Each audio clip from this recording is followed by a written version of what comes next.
Hello, good afternoon. Welcome back to the channel. I hope आप मुझे भूले नहीं होंगे। तो हम एक और वीडियो के साथ आ चुके हैं। आज फिर से लॉ में कुछ नए टॉपिक कवर कर लेंगे। तो टॉपिक देख लो, 5 टॉपिक आज कवर करने फटाफट। FIR, bail, anticipatory bail, cognizable offence और नॉन कॉग्निजेबल ऑफेंस। अभी ये क्या होता है कोई आइडिया नहीं होगा, अभी सब बताता हूँ। चलिए शुरू करते हैं। पहला एफआईआर। एफआईआर बहुत लोग जानते होंगे, जो आपके ऊपर रिपोर्ट हो जाती है। एफआईआर हो जाती है, थाने में रिपोर्ट कर दी किसी ने। तो एफआईआर का फुल फॉर्म होता है फर्स्ट इंफॉर्मेशन रिपोर्ट। चाहो तो नोट कर लेना, फर्स्ट इंफॉर्मेशन रिपोर्ट। तो एफआईआर, अब देखो आपने किसी पे एफआईआर की या किसी ने आप पे एफआईआर की, दोनों का प्रोविजन समझाता हूं। मान लो आपको किसी के खिलाफ एफआईआर लिखवानी है, तो आप सिंपली अपने नजदीक के पुलिस स्टेशन में जाएंगे और जाके फला फला व्यक्ति, जैसे एक्स है, अब एक्स को वाई के खिलाफ एफआईआर लिखानी, तो एक्स अपने पास के पुलिस स्टेशन में जाएगा और बोलेगा भाई वाई ने ऐसा ऐसा है। कोई भी ऑफेंस ले लो, चलो 420 का ले लेते हैं, धोखाधड़ी। 420 के तहत उस पर एफआईआर लिख दो, उसने मेरे साथ धोखाधड़ी की है, चीटिंग की है वगैरह वगैरह। तो ऐसे एक्स ने वाई के ऊपर एफआईआर लिखवा दी। तो एफआईआर आप अपने नजदीक के थाने में कर सकते हैं। होता क्या है, पुलिस का बिहेवियर इंडिया में सब जानते हैं कि क्या हो रहा है, कैसे हो रहा है।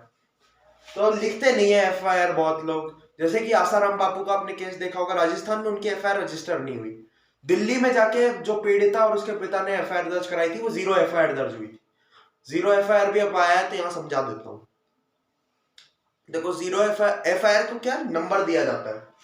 जैसे हो गया 2000, जैसे कि अपॉन फ्रिक्शन आपने सीखा होगा, तो एफआईआर नंबर सपोज ऐसे 2019 लिखा होगा नीचे और ऊपर अपॉन में लिखा होगा 164। तो ये क्या है, ये उस थाने में 2019 में 164 भी एफआईआर आई है, तो ऐसे नंबर दिया जाता है। और कई 0 एफआईआर होती है जो उनको नंबर नहीं लिया जाता, पर एफआईआर नोट कर ली जाती है और उस पर कार्रवाई की जाती है।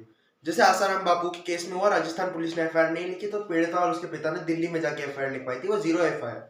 कि इस एफआईआर को नंबर हम नहीं दे सकते क्योंकि स्टेट का मामला, दिल्ली स्टेट का मामला नहीं है, राजस्थान स्टेट का मामला है। तो इसलिए हम बिना नंबर दिए इसकी जांच कर रहे हैं, तो वो 0 एफआईआर होती है। अभी किसी आपको एफआईआर लिखवानी है और मान लो थाने वाले ने आपकी एफआईआर नहीं लिखी, तो अब आप क्या करेंगे? तो आपके पास ऑप्शन वहां पे होता है, 2-3 ऑप्शन होते हैं, वो मैं आपको बताता हूँ। जैसे कि आप हो सकता है डीएसपी के पास आप जाओ, अपना जो शहर का डीएसपी है उसके पास आप जाओ, वो आपकी रिपोर्ट लिख लेगा। और आपको अगर चाहिए तो आप थाने वाले पे भी रिपोर्ट कर सकते हो कि उस इंस्पेक्टर ने या सब इंस्पेक्टर जो भी का पुलिस स्टेशन इंचार्ज था, उसने आपकी रिपोर्ट नहीं लिखी।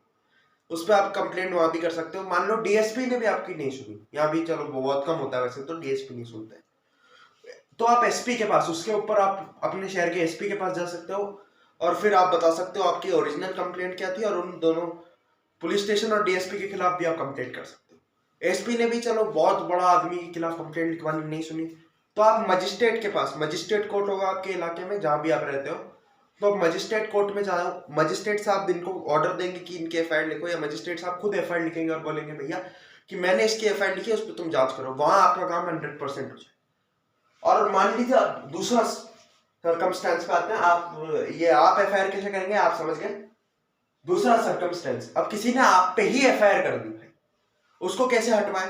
तो उसके लिए फिर आपको एसीपी ऑफिस जाना पड़ेगा, और वहां अगर आप कोई क्राइम नहीं किए होंगे, बेगुनाह होंगे, आपके पास कुछ ना कुछ सबूत तो होगा कि हम इस दोस्त के साथ थे, तो उस दोस्त को ले जाइएगा कि भैया जब ये एफआईआर क्राइम हुआ तो हम इस समय पे इतनी बजे पे इस दोस्त के साथ यहाँ पे थे, ये गवाही दे रहा है। या फिर कहीं पे भी आप होंगे, कोई ना कोई सबूत आपके पास अपनी बेगुनाही का होगा, वो आप जाके दिखाइए एसपी को, वो एफआईआर से आपका नाम हटा देगा।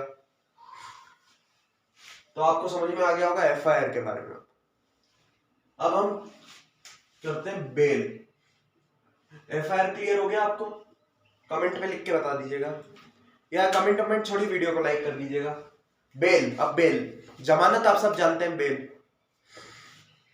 कि भैया बेल हो गया, कोई अंदर चला गया जेल में, तो सबसे पहले कहते हैं ना बेल कराओ, बेल कराओ, यानी कि उसको जेल से बाहर निकलवाना, रिहाई करवाना। अब बेल यहाँ 2 तरह की होती है। एक होती है बेल, रेगुलर बेल, जो ये बेल लिखा हुआ है मैंने, ये रेगुलर बेल। और एक होती है एंटीसिपेटरी बेल, या अग्रिम जमानत हम इसको हिंदी में बोलते हैं। तो अब दोनों के बारे में समझते हैं। पहले एंटीसिपेटरी बेल के बारे में समझते हैं। एंटीसिपेटरी बेल मान लीजिए कि किसी ने आपके ऊपर एफआईआर कर दी और वो कॉग्निजेबल ऑफेंस में, अभी इसको समझाऊंगा मैं, कॉग्निजेबल ऑफेंस में एफआईआर है, तो पुलिस आएगी, आपको अरेस्ट करने आएगी, तो आप पुलिस से कह सकते हो भैया अरेस्ट मत करो, अभी एंटीसिपेटरी बेल ले लेता हूँ, एंटीसिपेटरी यानी अग्रिम जमानत ले। तो आप कोर्ट से जाके, यहाँ भी आपको वही करना है जैसे आपके ऊपर एफआईआर, वही अभी मैंने समझाया कि एफआईआर को हटाने का आपके पास कोई सबूत होगा कि आप ये नहीं किए हो, तो वैसा ही कोई सबूत वगैरह आप जाके कोर्ट में पेश करेंगे। आपको एप्लीकेशन लगानी पड़ती है एंटीसिपेटरी बेल की, वो आप कोर्ट में लगाएंगे और उसके तहत कोई सबूत पेश करेंगे कि इस मामले में हमारा हाथ नहीं था, उसका ये फला फला सबूत या गवाह है, इसको हमारी बेगुनाही साबित करने के लिए हमें मौका दिया जाए और हमें अग्रिम जमानत यानी एंटीसिपेटरी बेल पे छोड़ा जाए। तो कोर्ट आपको एक ऑर्डर दे देगा एंटीसिपेटरी बेल का। फिर अगर पुलिस वाले आपको अरेस्ट करने आते हैं तो आप बस वो ऑर्डर दिखा दीजिएगा, वो साइन सील करके चले जाएंगे और आप अरेस्ट नहीं होंगे। तो ये होती है एंटीसिपेटरी बेल, जो गिरफ्तार होने से पहले मिलती है मामले में। अब सपोज आप गिरफ्तार हो गए, आप लेना भूल गए, तो उस मामले में आपको एंटीसिपेटरी बेल की एप्लीकेशन नहीं डालनी है कोर्ट में, ये काम ही नहीं आएगा। उस टाइम आपको रेगुलर बेल की एप्लीकेशन कोर्ट में डालनी है। रेगुलर बेल की एप्लीकेशन आप डालेंगे 439 में, तो फिर वहां पे होता है कि आपके एडवोकेट को, आपके वकील को वहां पे बहस करना पड़ेगा, सबूतों पे, गवाहों पे बहस करके आपके पक्ष में सबूत गवाह पेश करने पड़ेंगे, विपक्ष के सबूत गवाहों को मतलब गलत साबित करना पड़ेगा। तो आप देखते हैं रेगुलर बेल जो होती है वो एक लंबा प्रोसेस, एक लॉन्ग टर्म प्रोसेस होता है, जबकि एंटीसिपेटरी बेल आपको आसानी से मिल जाएगा। तो एंटीसिपेटरी इजी होता है in comparison to regular bail में बहुत टाइम लगता है। आपको हमारे यहाँ का लीगल सिस्टम पता ही होगा, बहुत टाइम लगता है रेगुलर बेल में। तो आप रेगुलर बेल और एंटीसिपेटरी बेल भी मेरे हिसाब से समझ गए होंगे। अब आज के लास्ट के दो टॉपिक बचते हैं, कॉग्निजेबल ऑफेंस और नॉन कॉग्निजेबल ऑफेंस। अब हम कॉग्निजेबल ऑफेंस समझते हैं क्या होता है। कॉग्निजेबल ऑफेंस संज्ञेय अपराध। संज्ञेय अपराध यानी बहुत ही खतरनाक कोई अपराध कर दी, किसी का खून कर दियो, किसी का रेप कर दियो, वो कॉग्निजेबल ऑफेंस या संज्ञेय अपराध उसको बोलते हैं। अब इधर क्या होता है, पुलिस बिना वारंट, जो पुलिस होगी वो बिना वारंट आपको गिरफ्तार कर सकती है कॉग्निजेबल ऑफेंस में। आपको वारंट नहीं दिखाएगी, सीधा आपको उठा के ले जाएगी। हालांकि यहाँ जैसा कि बताया कोर्ट में आप अपील कर सकते हो बेल के लिए, सब जगह से आप बेल के लिए अपील कर सकते हैं, पर कॉग्निजेबल ऑफेंस में जो बेल होती है वो आपको कोर्ट से लेनी पड़ती है। ठीक है, अब आते हैं नॉन कॉग्निजेबल पे। अभी नॉन कॉग्निजेबल क्या है? नॉन कॉग्निजेबल असंज्ञेय अपराध, जो इतने खतरनाक अपराध ना हो, जैसे किसी को गाली दे देना या फिर ऐसे छोटे मोटे मारपीट के अपराध, ये सब एक्सेट्रा एक्सेट्रा, तो ये होते हैं नॉन कॉग्निजेबल ऑफेंस। अब इसमें तो बिना वारंट के पुलिस उठा लेगी आपको। इसमें आप वारंट मांग सकते हो पुलिस से कि हमारे खिलाफ जो वारंट है, जो एफआईआर है, जो भी कंप्लेंट है वो दिखाओ। तो पुलिस को यहाँ मैंडेटरी होता है वो दिखाना, यहाँ आप मांग नहीं सकते, यहाँ पुलिस आपको नहीं दिखाएगी, पर नॉन कॉग्निजेबल में दिखाएगी जरूर। और जैसे कि कॉग्निजेबल ऑफेंस में आपको बेल लेने के लिए कोर्ट में जाना पड़ रहा था, यहाँ पुलिस से ही बेल ले सकते हैं। नॉन कॉग्निजेबल असंज्ञेय अपराध में आपको पुलिस स्टेशन से बेल मिल सकती है। तो कहने का मतलब ये है, नॉन कॉग्निजेबल अपराध यानी कि असंज्ञेय अपराध में थोड़ी नरमी बरती जाती है जो आरोपी होते हैं उनके।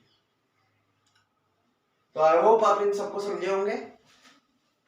कोई दिक्कत हो तो मुझे कमेंट सेक्शन में जरूर बताना। इसी तरह हमारे साथ बने रहिएगा। जय हिंद, जय भारत।